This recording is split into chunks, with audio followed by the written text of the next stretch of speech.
9-ാം സങ്കീർത്തനം 10-ാമത്തെ വചനം. നിന്റെ നാമത്തെ അറിയുന്നവർ നിന്നിൽ ആശ്രയിക്കും. യഹോവേ, നിന്നെ അന്വേഷിക്കുന്നവരെ നീ ഉപേക്ഷിക്കുന്നില്ലല്ലോ. ദൈവത്തിൽ ആശ്രയിക്കുന്ന ആളുകളെക്കുറിച്ച് പറയുമ്പോൾ അവിടെ രേഖപ്പെടുത്തിയിരിക്കുന്ന ഒരു പദം, ദൈവത്തിന്റെ നാമത്തെ അറിയുന്നവർ ദൈവത്തിൽ ആശ്രയിക്കും. എന്താണ് ആ നാമത്തിന്റെ പ്രത്യേകത? ദൈവത്തിന്റെ നാമം നാം യഥാർത്ഥമായി മനസ്സിലാക്കുന്നുണ്ടോ? നമുക്കൊക്കെയും ഒരു നാമമുണ്ട്, പേരുണ്ട്. അതിന് പലപ്പോഴും അതിന്റെ അർത്ഥതലങ്ങൾ നമുക്കറിയില്ല. ഒരാൾ എന്നോട് ചോദിച്ചു, റെജി എന്ന വാക്കിന്റെ അർത്ഥം എന്താണ്? ഞാൻ പറഞ്ഞു, അതിന് പ്രത്യേക അർത്ഥമൊന്നുമില്ല, റെജി എന്ന് മാത്രമാണ്. ഉടനെ അദ്ദേഹം എന്നോട് പറഞ്ഞു, അങ്ങനെയല്ല, റെജി എന്നതിനൊരു അർത്ഥമുണ്ട്, താങ്കൾ അത് അന്വേഷിക്കണം.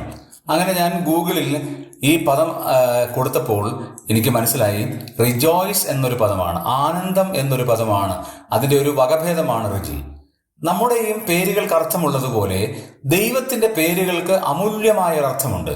ദൈവത്തിന്റെ സർവശക്തി വെളിപ്പെടുന്ന, സർവജ്ഞാനം വെളിപ്പെടുന്ന, സർവവ്യാപകത്വം വെളിപ്പെടുന്ന, ദൈവത്തിന്റെ തേജസ് വെളിപ്പെടുന്നതൊക്കെയാണ് ദൈവത്തിന്റെ നാമം. ആ നാമത്തെ യഥാർത്ഥമായി അറിയുന്ന ഓരോ വ്യക്തിയും ദൈവത്തിൽ ആശ്രയിക്കുവാനായിട്ട് ഇടയായിത്തീരും.